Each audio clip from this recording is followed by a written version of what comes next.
Irish guy, and what's that? Oh, nothing, just the sound of Jose Mourinho finally being offered an elite job in football. For years now, I've been forced to listen to football speak about this man as if he's just some bewildered old man with the tactics of a dead sheep. The way some of you spoke about this guy, you made him sound about as suited to top flight football as a rusty coat hanger. That his spark and charm had long since gone, and he was now about as moody as a cow going through a divorce. That this man was now just managerial poison, right? That you'd sooner let your dressing room be given a team talk by Leona Lewis and Jose Mourinho, right? Oh, the way he treated poor Luke Shaw. I mean, clearly he grabbed him by his ankles and probably flushed him headfirst down the loo, right? No, he probably just advised him to stop defending it like a walking toilet and maybe to stop eating 3 pizzas in the car. Honestly, I have seen the narrative spun to make Josie out to be a loose cannon who belongs working in a shop flipping pancakes for minimum wage. I mean, it's horrific. Some of the jobs this man has been offered the last couple of years, it's almost bordering on criminal. Go back to October 2019 and this man was being forced to reject Lyon. They were 17th in the French league, having just binned off Silvino after 11 matches in charge. They were a club in crisis.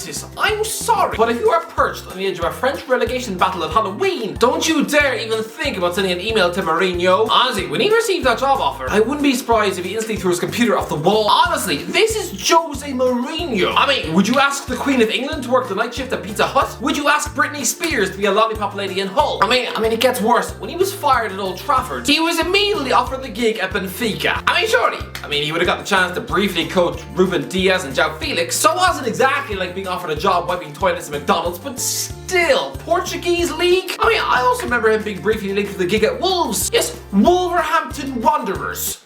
What? I mean, even before that, in the summer of 2019, Mourinho not keen on vacant manager job at Newcastle United.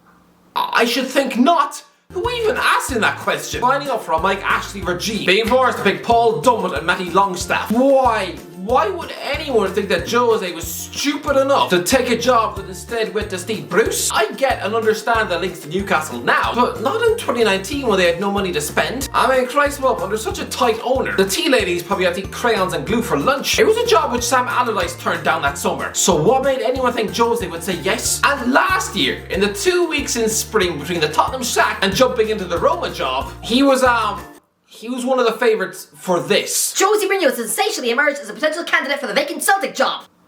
I mean, this is a job that Eddie Howe turned down that month. Listen, I respect Celtic, big club, yes. But the day Mourinho agrees to manage in the Scottish Premier League is the day that I eat an entire wedding dress for lunch. This is a 2-time Champions League winner with Inter Milan and Porto. He's won 3 Premier League titles. And you were wanting to sign him up for weekend trips to Livingston and Dundee? You really think he was going to try and outsmart the coaches of Motherwell and St Mirren? You think that was his level? Can you imagine this man turning up to a job interview at Celtic Park? And once he starts drinking coffee in the waiting room, he looks around and sees Roy Keane and Steve Clark. I mean, it's like winding up in the same dole queue as those 2 former schoolmates who used to drink toilet water for lunch. I mean, apparently Valencia were wanting to make him an offer. The same Valencia once made a manager out of Gary Neville, and who right now are sniffing on Gennaro Gattuso, someone who probably smells like Bigfoot's crotch. Even earlier this season, everyone was laughing at Jose for watching his Roma side concede 6 goals away to a Norwegian Wi-Fi password, and so thought it acceptable to link him to a mid-season switch to Everton. I'm sorry, but that almost makes my mouth fill up with blood. Everton were 16th in the Premier League, having just lost away at Norwich. Was Mourinho really going to leave Italy to sign up for a football challenge and finishing above Burnley? I'm sorry, but Jose Mourinho should never again be offered the chance to interview for the same job as Wayne Rooney. I mean, what is this? I mean, it's like Martin Scorsese choosing to offer equal auditions to Denzel Washington and some middle-aged chef of Hollyoaks. I'm sorry, just no? I mean, apparently Jose was being offered the chance to hold talks with Nigeria over Christmas, and last spring, Rivaldo had been urging him to resurrect his managerial career in Brazil. I'm sorry, does he look like Phil Scolari to you? Everyone was acting like he was finished. Like a washed-up actor who now only gets offered TV adverts for Carphone Warehouse.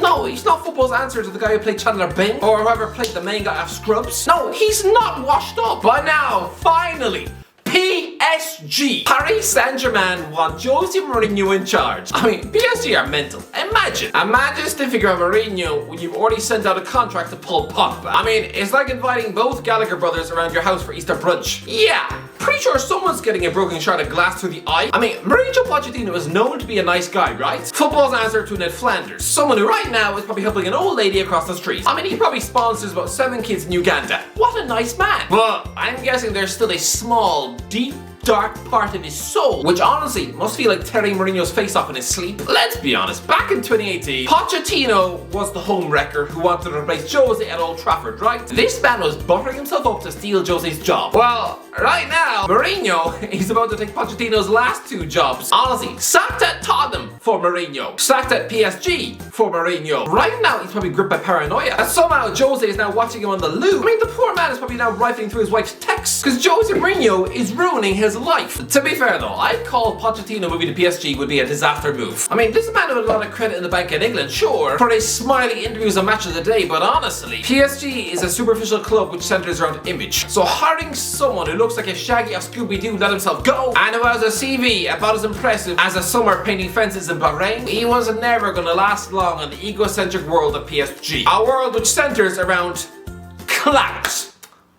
Yeah, that just made me fill up with sick. And I'm sorry, but he was never ever going to be forgiven for finishing second in the league 6 months after joining. I know, I mean, half of that was probably the fault of Thomas Tuchel, but still, he was the one who sank with that ship. Christ, well, PSG were forced to watch the manager they'd sacked lift the Champions League that season, while their new boss, someone supposed to be an upgrade, was scraping just 82 points in the league. It was embarrassing, and so yeah, he was always going to be chucked on the scrap heap. Honestly, Poch, now you're going to be the one whose stock is going to take a hit. 4 years ago, you were linked with the massive jobs at Old Trafford, Bayern Munich, and Real Madrid. But now, once he gets his PSG P45 stuff through the postbox, he is going to be the big name linked with Premier League mid-table clubs when someone gets the sack for lying 13th in the league. I mean, trust me, by Halloween, I just know he's going to be offered a return to Southampton, and the sad thing is, he'd probably accept it. I mean, and imagine what that would do to his ego. I mean, there's a club he supposedly outgrew in 2014, but after 2 high-profile sacks in a row, have fun spending this Christmas teaching Shane Long how to shoot. Ozzy, that's the level of his gigs right now. If not Southampton, then he's going to be getting offered the job at Everton, Leicester, or